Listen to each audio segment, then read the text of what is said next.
Welcome to Contemporary First Nation Voices. This is NBE3C, Grade 11 English, College Level, and this is Jillian Percy. Today is Class 16, and we are going to be working on key question number 26, and here are all the ways to contact me. The studio number is 1-800-465-7144. The office number is 1-800-667-3703, extension 2211. Don't forget the office itself closes at 4:30, so I think it's harder to get through to the teachers in the back when that happens. The email is jillian.percy@nnec.on.ca.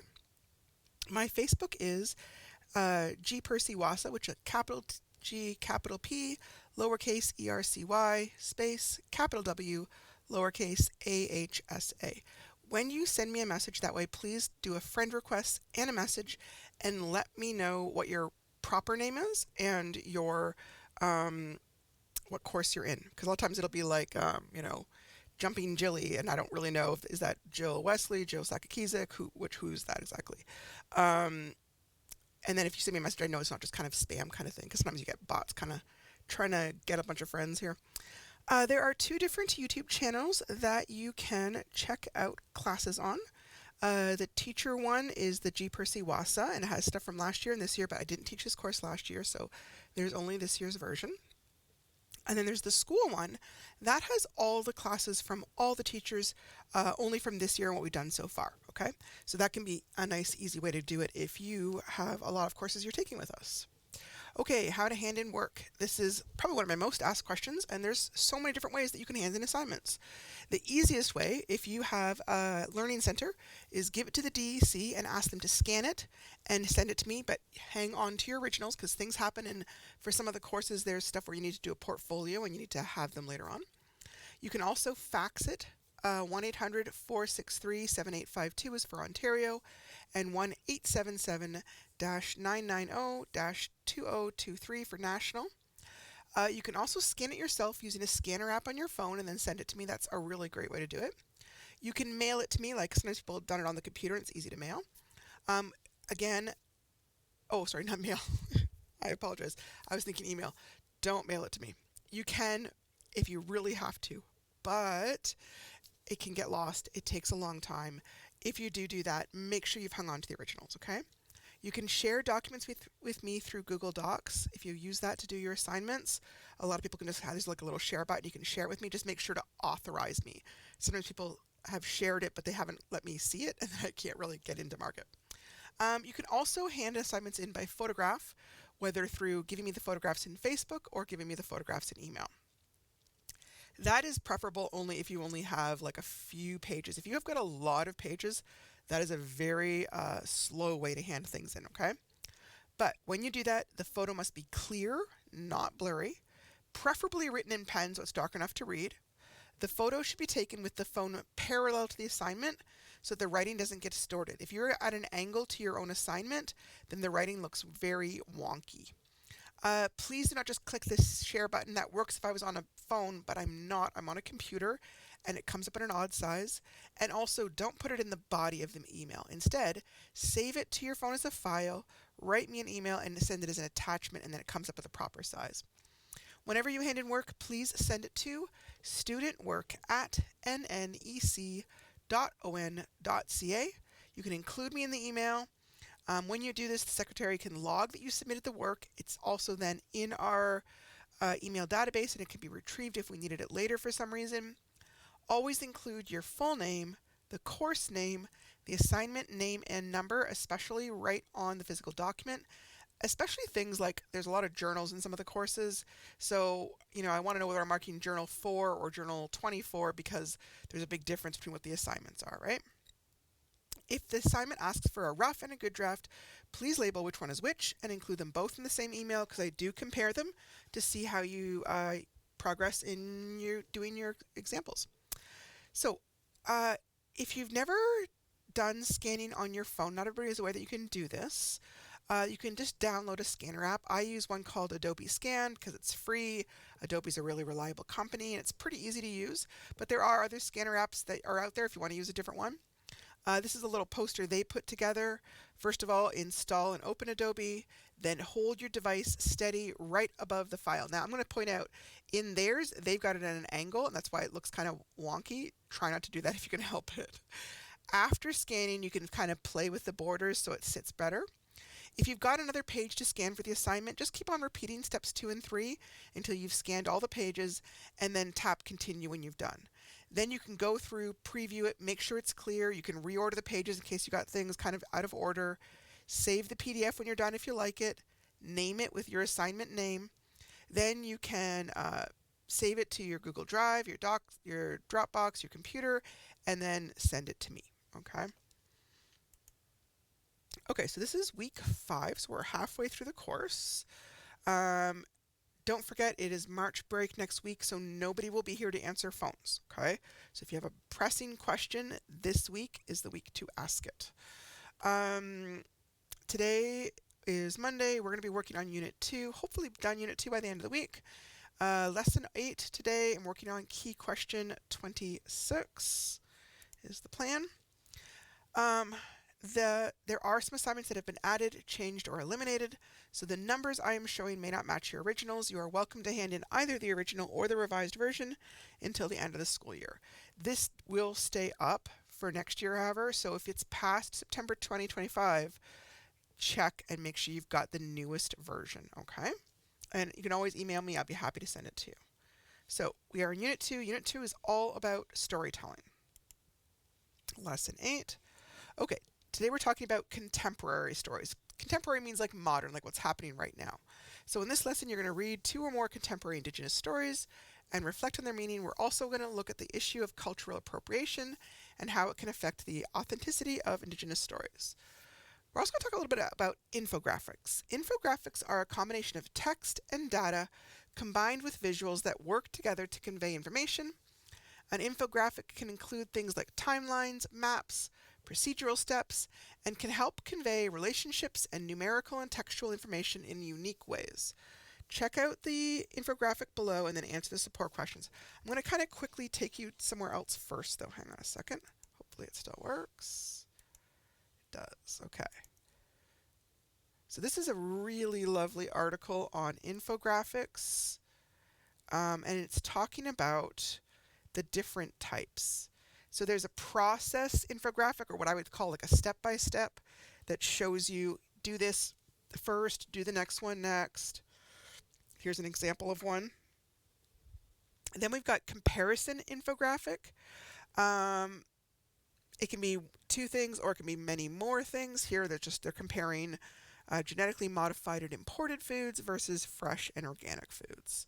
It can be a list infographic. It's just basically a way to make information kind of more interesting to look at, essentially. A resume infographic. Now, I got to say, I would not myself use this, but if you were in a field where they really prized creativity, then it might be a good one to use. I wouldn't use it if you were going for a very ordinary office job, because they might be kind of surprised. Map infographics, I've seen a lot of these. I think I've even posted a few. These are really cool, I think. Informational infographic, which is kind of funny, but as it says, aren't all infographics informational? Well, yes, but this is for really complex information that they've tried to turn into something very digestible and quick and easy to understand. So here's one about stocks and shares. And then a timeline kind of infographic. I like that one's nice.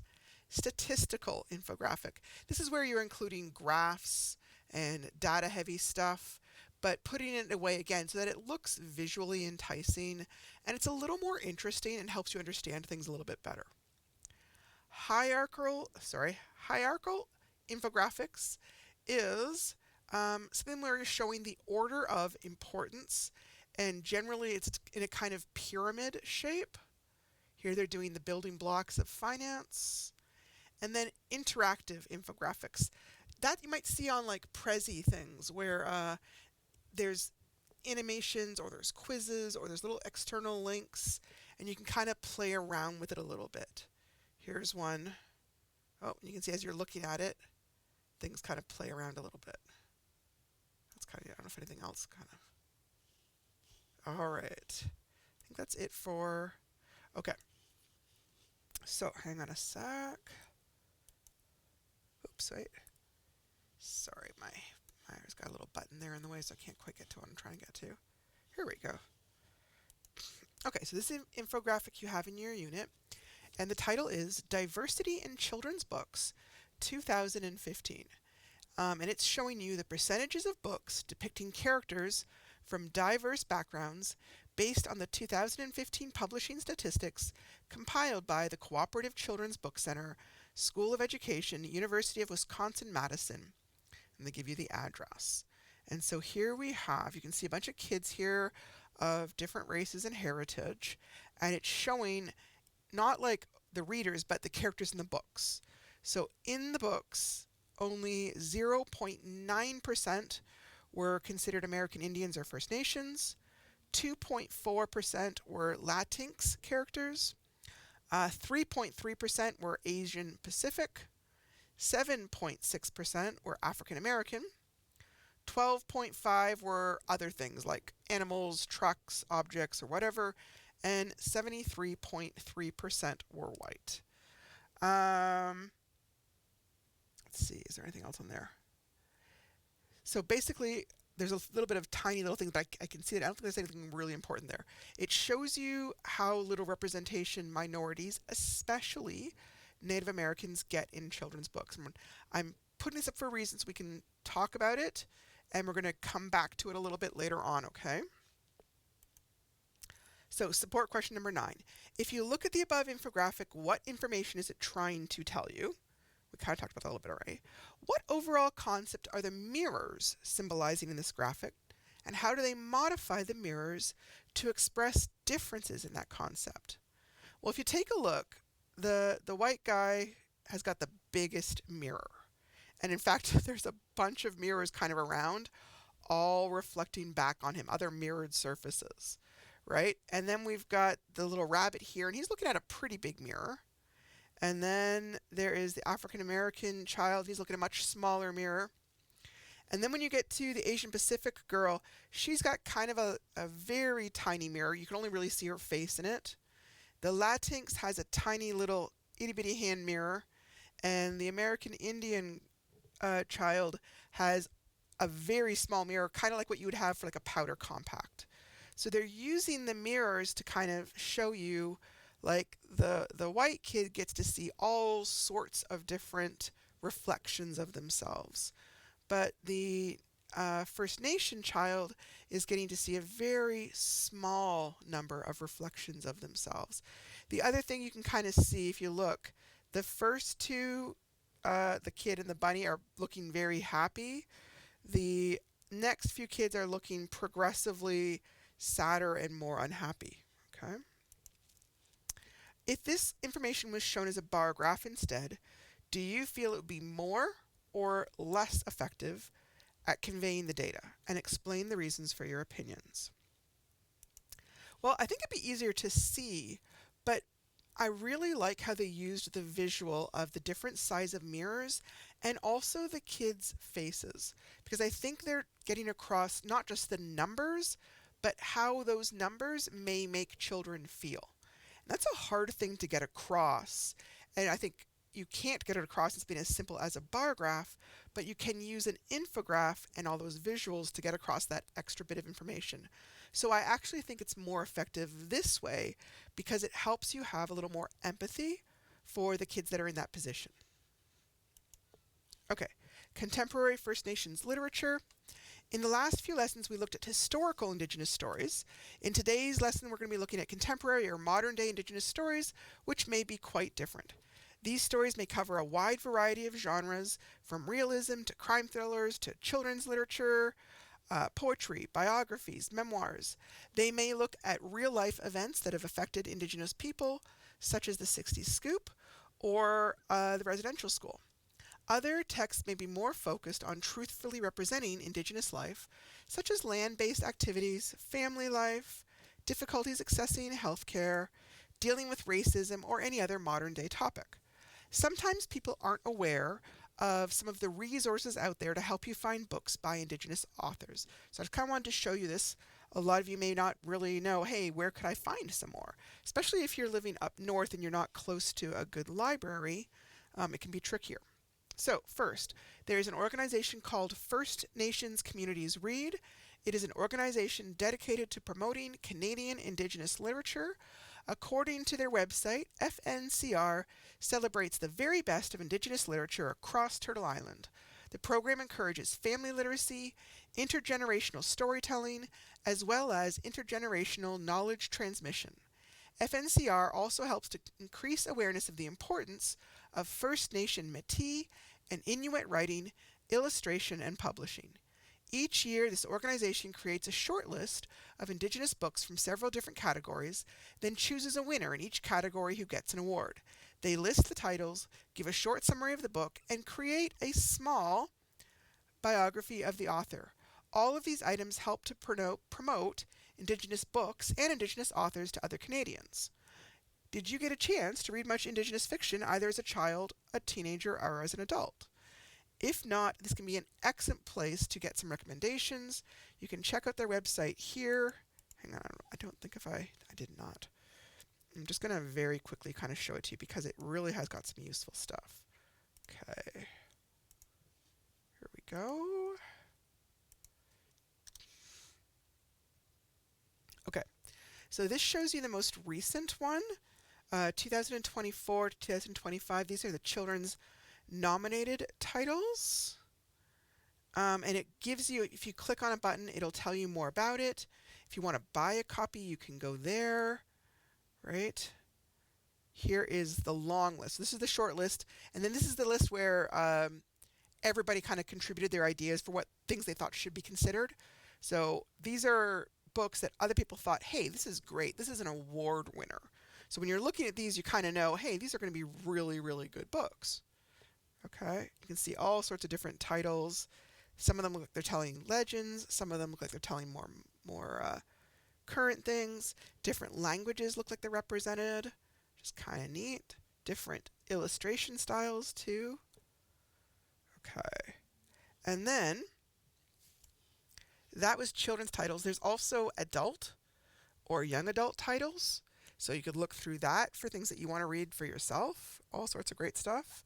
And there are past winners. So here is, hang on. This is the shortlisted ones. Okay. Again, so these are kind of the award winners. And then the long list. So this just gives you a bank of literature or children's books that you could pick from that have strong Indigenous characters and deal with Indigenous topics if that is something you'd like to read more of. Okay, hang on. Okay. There's also one called Read Indigenous. It is a yearly list of must-read titles written by Indigenous authors, writers, illustrators, and knowledge keepers for all ages. This is just a selection. There are many more you can read. These ones have been selected with Toronto Public Library's Indigenous Advisory Council. There's another one called Indigenous Reads Rising. This is an American site that lists Indigenous books that are published by Native writers and illustrators, reflecting their cultures, nations, and lived experiences. They have three categories. They've got young adult books, kind of middle school chapter books, and then picture books. Another great resource for good books. And then there's a Good Minds bookstore, First Nation family-owned business. They are passionate about Indigenous education. They have a massive bank of Indigenous books. They have it organized by language, or you can look through topics. If you are interested in getting some more books, that is an excellent, excellent source. Hang on a sec. Why does it matter if Indigenous stories are written by Indigenous people? Well, one of the issues we looked at earlier was the issue of cultural appropriation. Here is an article on the same concept, but looking specifically at how it can affect stories written by non-Indigenous people writing supposedly Indigenous stories. Read the article below and do the questions that follow. Okay, so it's called Check the Tag on That, quote, Indian, unquote, story. And I'm sorry, I don't know if I can get her name, Apatawikasasan? Stories and sayings attributed to Native Americans have been floating around probably since settlers stopped spending all of their time and energy on not dying. I'm not entirely certain why stories that never originated in any Indigenous nation are passed around as Native American legends, but listener beware. You've probably seen this one at least once. An old Cherokee is teaching his grandson about life. "A fight is going on inside me," he said to the boy. "It is a terrible fight, and it is between two wolves. One is evil. He is anger, envy, sorrow, regret, greed, arrogance, self-pity, guilt, resentment, inferiority, lies, false pride, and superiority and ego." He continues, "The other is good. He is joy, peace, love, hope, serenity, humility, kindness, benevolence, empathy, generosity, truth, compassion, and faith. The same fight is going on inside you and inside every other person too." The grandson thought about it for a moment, and then he asked his grandfather, "Which wolf will win?" And the old Cherokee simply replied, "The one you feed." Wow, I am just shivering with all that good Indian wisdom flowing through me right now. Give me a moment. Okay, I'm better now. Well, recently a Tumblr blogger, Pavor Nocturnus, did the world an enormous favor and dug into the real origins of this Cherokee wisdom, providing some excellent sources. This story seems to have begun in 1978, written by the evangelical Christian minister Billy Graham in his book, "The Holy Spirit Activating God's Power in Your Life." So wait, this is actually a Christian-style parable? Quickly read the story as told by Minister Billy Graham. Now, here's the version that he said. An Eskimo fisherman came to town every Saturday afternoon. He always brought his two dogs with him. One was white and the other was black. He had taught them to fight on command. Every Saturday afternoon in the town square, the people would gather and these two dogs would fight and the fisherman would take bets. On one Saturday, the black dog would win. Another Saturday, the white dog would win, but the fisherman always won. His friends began to ask him how he did it. He said, "I starve one and I feed the other. The one I feed always wins because he is stronger." Oh, I get it. Black is evil and white is good. Traditional indigenous wisdom galore. Wait a second. Do indigenous cultures also believe in black equals evil, white equals good? I mean, pre-Christianity? Anyone? No? I didn't think so. Now, I feel compelled to point out I don't actually think the point of this story is black is evil and white is good. I think the point is that we will, the side of us that wins is the side that we tend to feed and pay attention to. But anyway, she's upset by this. This kind of thing is harmful. These misattributed stories aren't going to pick us up and throw us down a flight of stairs, but they do perpetuate ignorance about our cultures. Cultures, plural. Not only do they confuse non-natives about our beliefs and our actual oral traditions, they confuse some natives too. There are many disconnected native people who, for a variety of reasons, have not been raised in their cultures. It's not an easy task to reconnect, and a lot of people start by trying to find as much information as they can about the nation they come from. It can be exciting and empowering at first to encounter a story like this if it's supposedly from your generalized nation. But I could analyze this story all day to point out how Christian and Western influences run all the way through it, and how these principles contradict and overshadow indigenous ways of knowing. Let's just sum it up more quickly, though, and call it what it is: colonialism. And please, it does not matter if this sort of thing is done to or by other cultures too. The "they did it first" argument doesn't get my kids anywhere either. The replacement of real indigenous stories with Christian-influenced Western moral tales is colonialism, no matter how you dress it up in feathers and moccasins.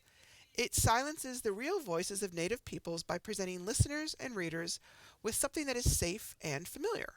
And because of the wider access non-natives have to sources of media, these kinds of fake stories are literally drowning us out.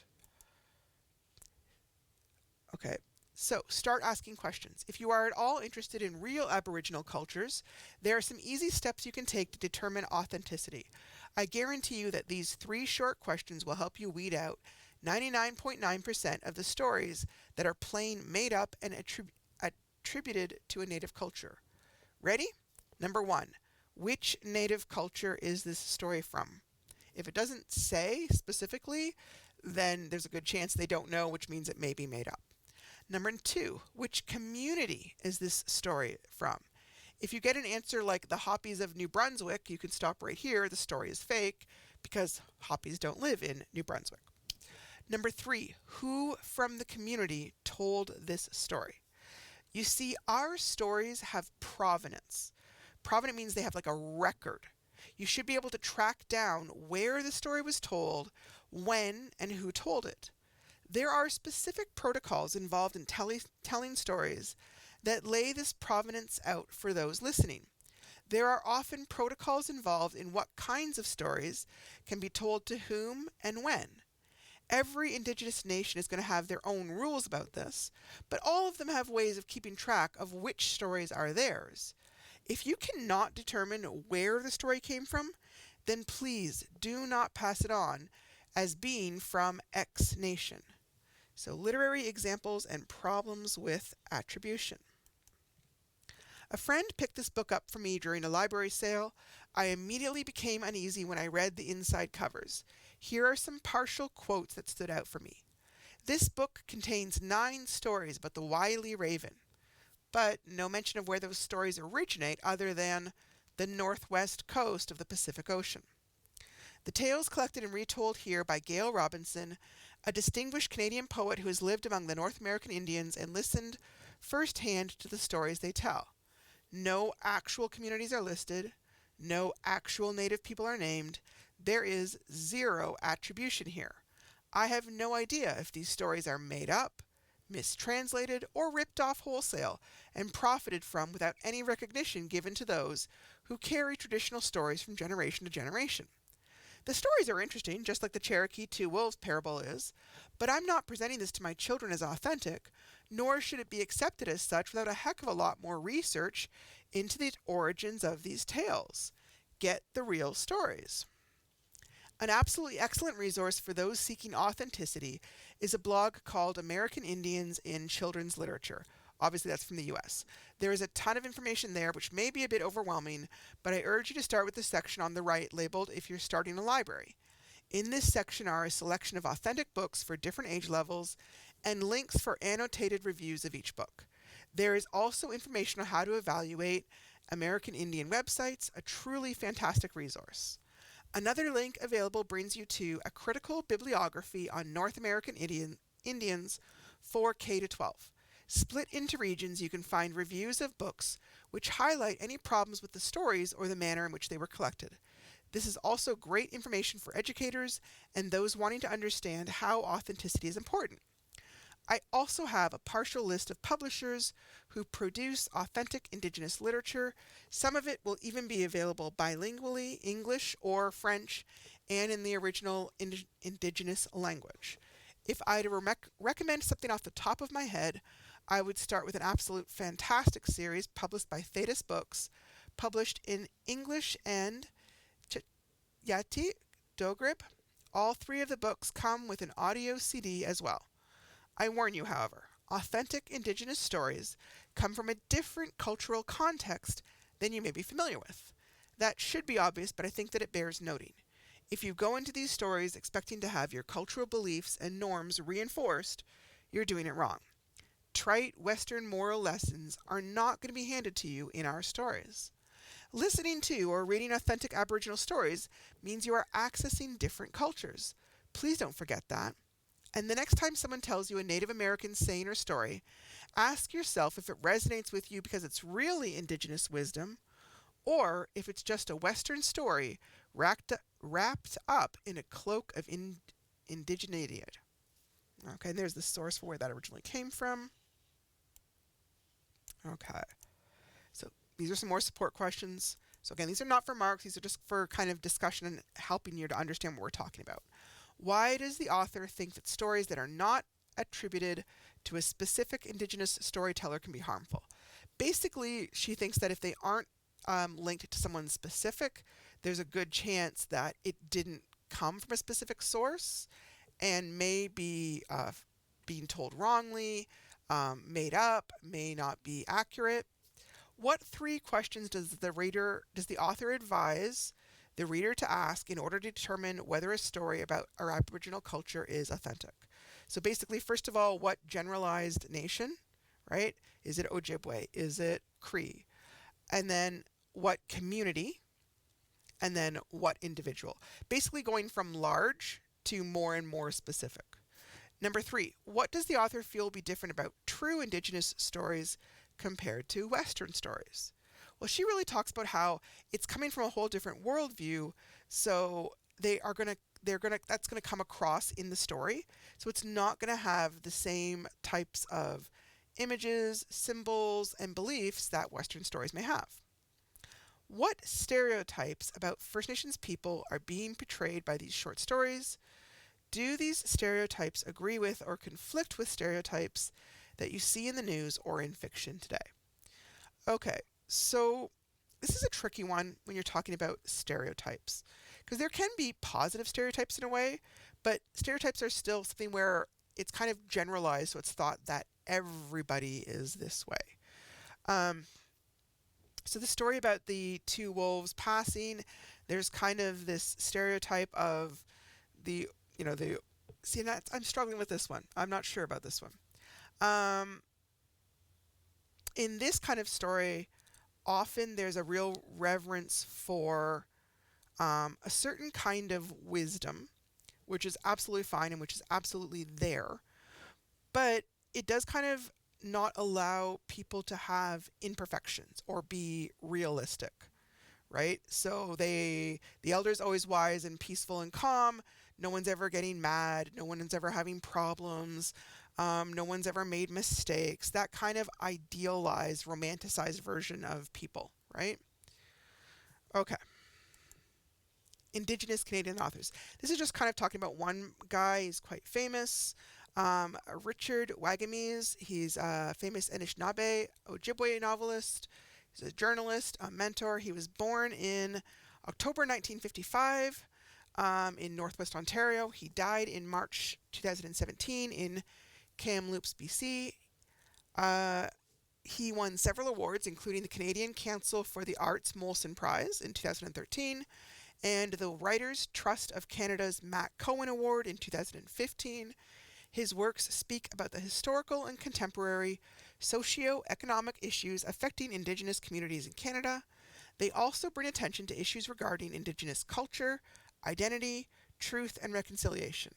A beloved writer, Wagamese's works have inspired many Indigenous and non-Indigenous peoples and writers alike. That is from the Canadian Encyclopedia. This is one called Melanie Florence. She, as you can see, is much younger. I don't have a lot of biography from her because she is quite new. This is her website. Here's the bio she has posted. One of the things we talk about a little bit in the course is how media has kind of become this really amazing tool to help Indigenous people reach more, a larger audience, right? Because with social media, you don't need like a great big publishing contract. You don't need to be, have a book company say, yes, we're going to promote your book. You can just keep on promoting little tiny stories and novels and things as you go along and eventually kind of make a name for yourself. And this is what this girl is kind of doing, basically. She is a writer of Cree and South and Scottish heritage. She's been writing full-time since 2010. She has written a bunch of books, but is probably best known for her picture books, Missing Nimama and Stolen Words, which won the 2016 TD Canadian Children's Literature Award and the 2018 Ruth and Sylvia Schwartz Children's Book Award, respectively. In her spare time, Melanie plays guitar, reads manga, collects vinyl, listens to really loud rock music and slightly quieter K-pop, gets tattoos, and drinks too much coffee. So also, just talking about how to promote her work, she has a little spot here of author visits. So to say if you were a teacher or you were a librarian and you wanted to have her come and talk about her books or her life or her writing, you could go on there and book her, which is, again, another thing where Indigenous authors are kind of able to help promote themselves and create different streams of income, right? Where, again, it's not all wrapped up in someone else's control, it's under their own control.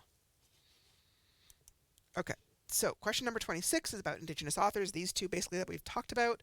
Read The Animal People Choose a Leader by Richard Wagamese on page 74 of the textbook Strength and Struggle. Write a short summary of the story that is at least one paragraph. Okay, so we won't have time to read the whole thing, but I'll just kind of get you started. Here's what it looks like. This kind of has the same information that it has before. In the long ago time when there was just the animal people, they decided that they needed to choose a leader.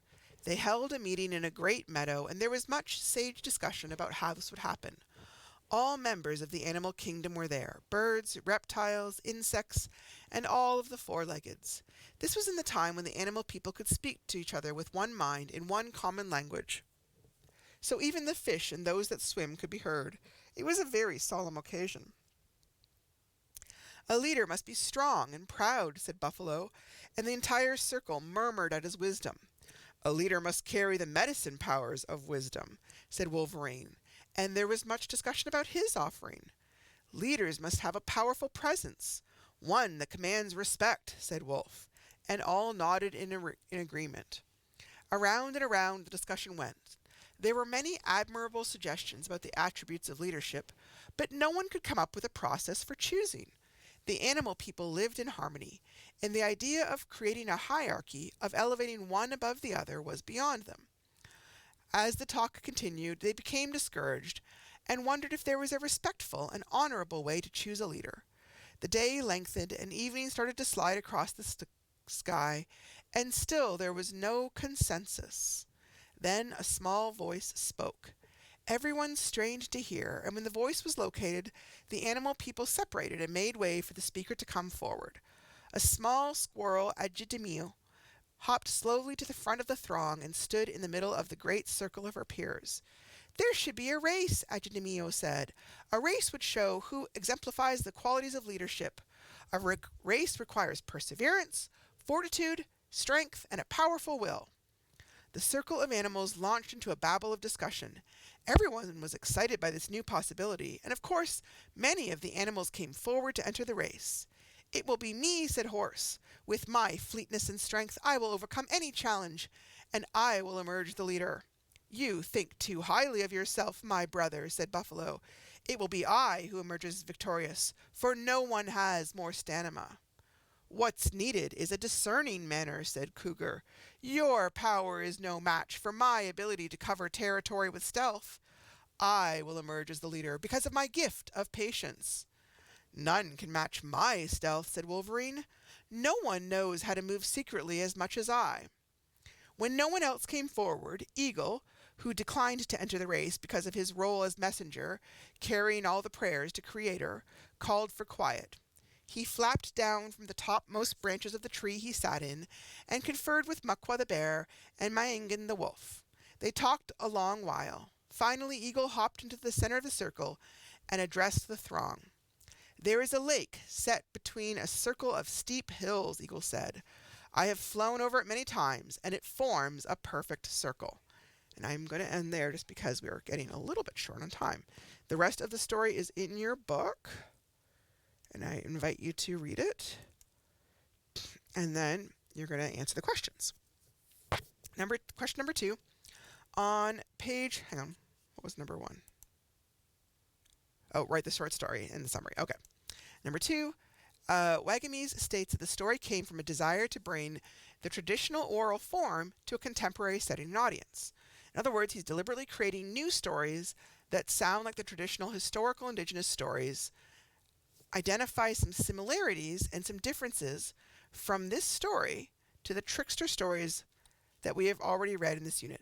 Not just trickster stories, I'm going to kind of add here, and any other indigenous historical stories. Okay.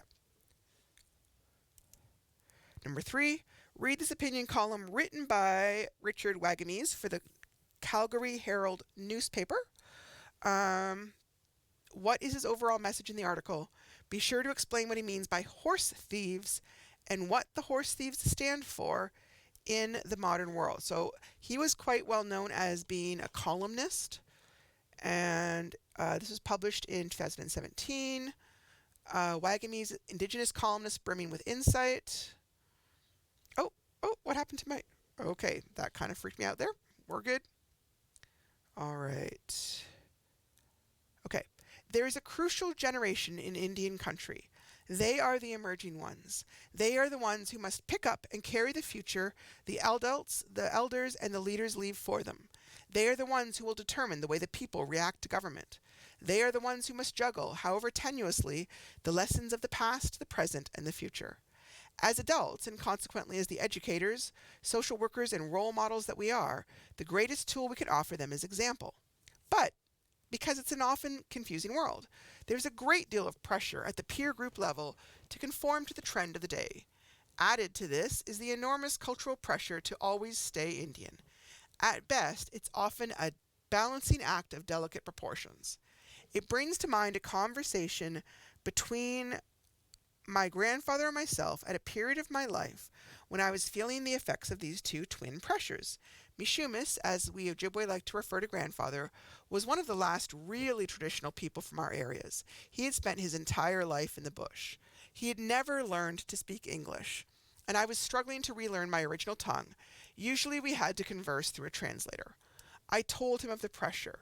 I talked of the need to stay connected to my Indianness and of the opposing need to make a place for myself in the modern world.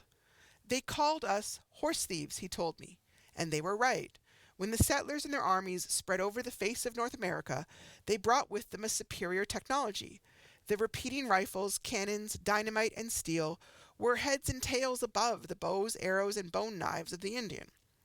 In order to fight the good fight, our braves and warriors had to steal horses.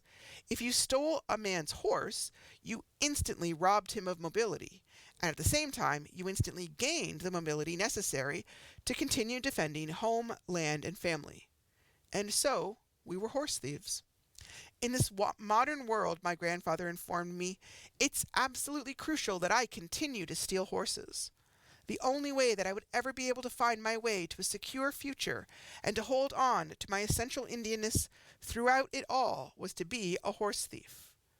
Technology is a horse. Every computer, every fancy gadget that the white man has created, Mishumis told me, is a horse he rides. If I could steal the horse of technology, I could continue to fight the good fight and defend myself, my home, my family, and my people. The English language is a horse.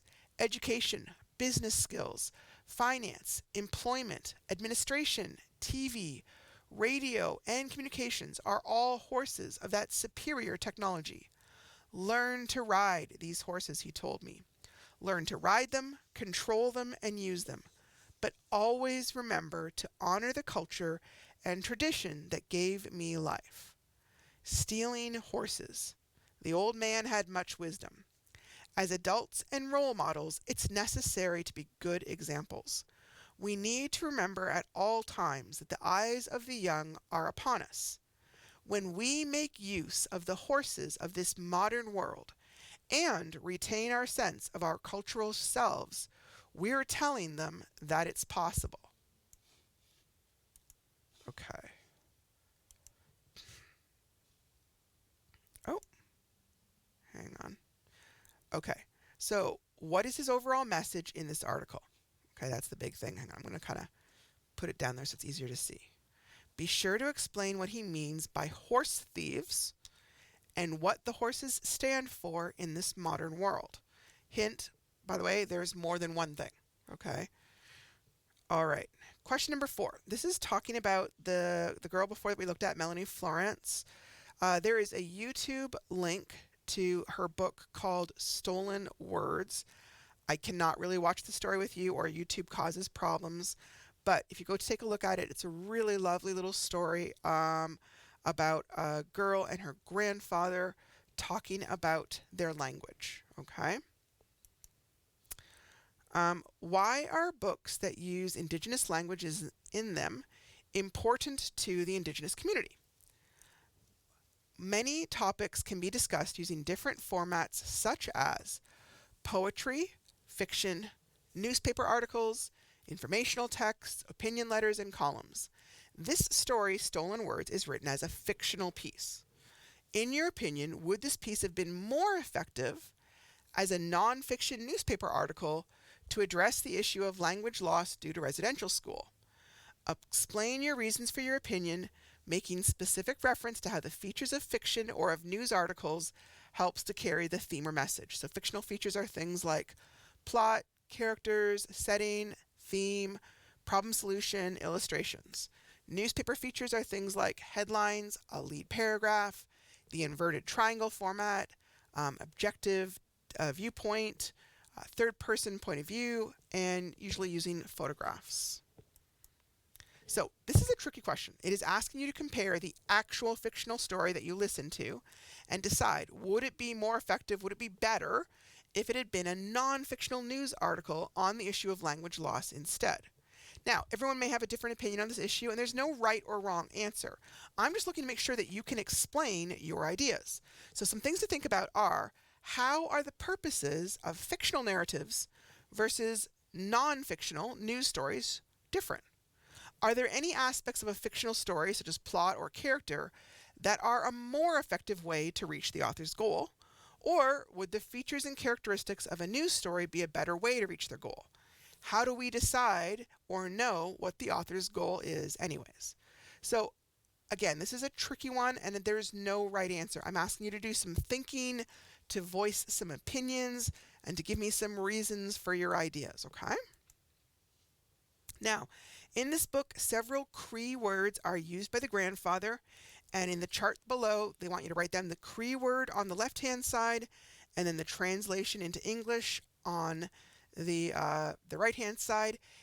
In the video, near the very end, there is like a glossary page where it explains it, and they kind of give several sentences explaining it. You don't have to put all those sentences, just kind of put a one-word answer is fine, okay?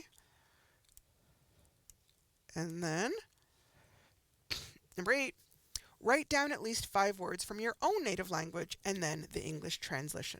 Now, if you're not sure of any words in your own native language, you may ask a parent or an elder to help you. There are also some helpful dictionaries online that you could use. If you do speak Cree, you can't use the same ones as the book. You need to use 5 new ones. So for Ojibwe language, there's an online Ojibwe language dictionary, and I've got the link there. For Cree language, there's a very similar one called Cree Dictionary. Cree, I could not find a specific online dictionary, but if you know of one, please let me know so I can include it. There is a medical PDF available online from the hospital, though, and it has some interesting things in there, so you could use that if you weren't sure of them. But like I said, you could easily call someone from your community and ask for some ideas, okay?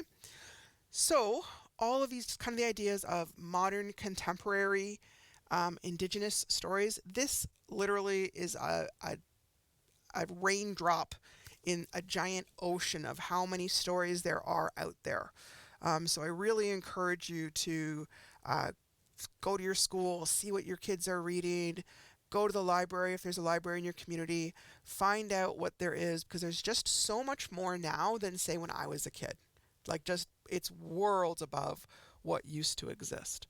And it's really good stuff and very interesting to read. If you're having trouble with this assignment or with any other assignment, give me a phone call. I would be happy to talk to you. And it's Monday, right? So we will be here all week. Feel free to call. Okay, stop share.